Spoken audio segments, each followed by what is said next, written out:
back to the artists, the young artists that were trying to do something.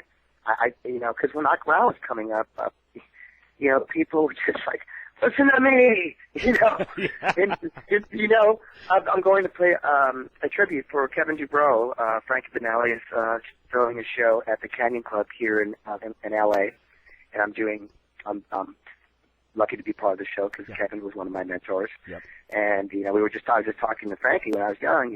I'd walk into them or blah blah blah. They're having a meeting or something. It's like, hey man, blah blah blah.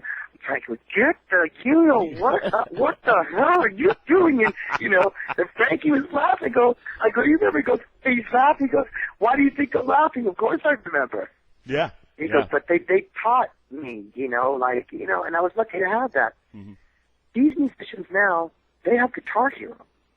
Right. They don't have the guys that were on the Sunset Strip. They didn't have these cats now, and like these cats now that are big, they don't. Not that I've seen or I've been privileged to hear of anybody's really trying to give back.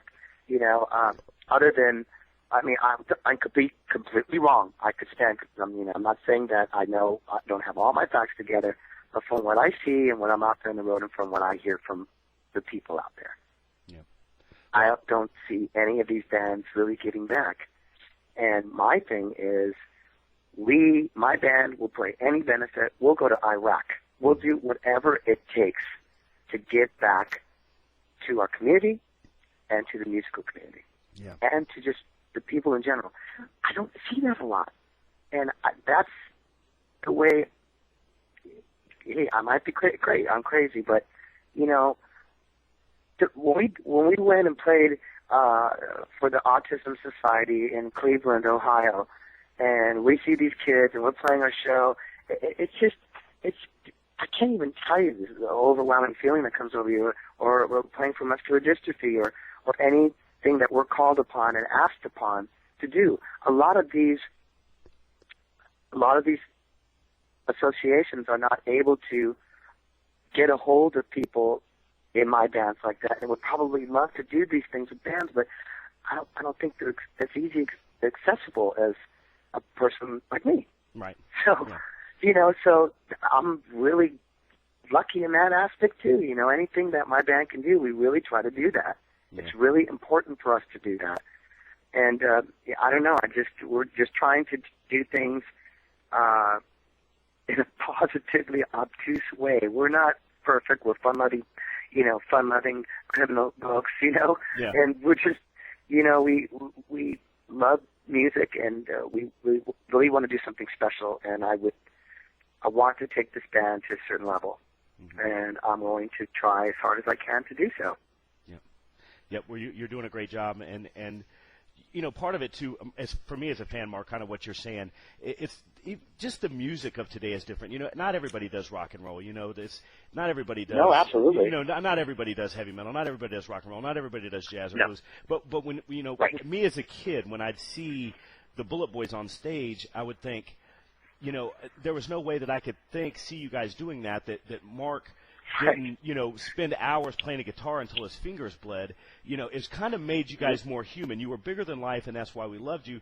But it also was like, you hear these stories of the Sunset Strip where guys were eating peanut butter and toast 3 meals a day, right. Trying to break a gig, and you hear those stories, and I think that's what makes it the more human side of the music. Today's bands don't have. No, absolutely. You never hear a Justin Timberlake story like that. You never hear a Black Eyed Peas story like that, and I think that's what's really missing too. No, absolutely. Hey, we're still doing it. You know what I'm saying? I mean, things don't change. We're like, once from the hood, always from the hood. So that is not any different. We roll the same way. People invite us over to their houses. We're there for dinner. Yeah. Trust me. So we're like, people always scoff when I say, or maybe they don't, but I always get flagged for calling us the People's Band. Okay, there's a lot of bands that call themselves that, but we're normal folk. Right. It's like we try to be as real as we can because of the fact that I felt that in my past, I felt that I did some of that the wrong way. I felt I was a bit too egotistical, maybe a bit too aloof. Not anything that I was trying to do purposely, but just the way things were. Right. I think there's some things that I did. I had to mend a lot of bridges, and I had to put out a lot of fires when I went back 5.5 years ago. I had to listen to a lot of people telling me things that I really didn't want to listen to. But I felt that if I did and was able to gain some type of any type of reference from any of these conflicts, a reference point for me to start rebuilding myself, then I had to sit there and really listen to it and take it all in, regardless if I thought it was good, bad, or indifferent. I listened to it all, and it's helping me, man.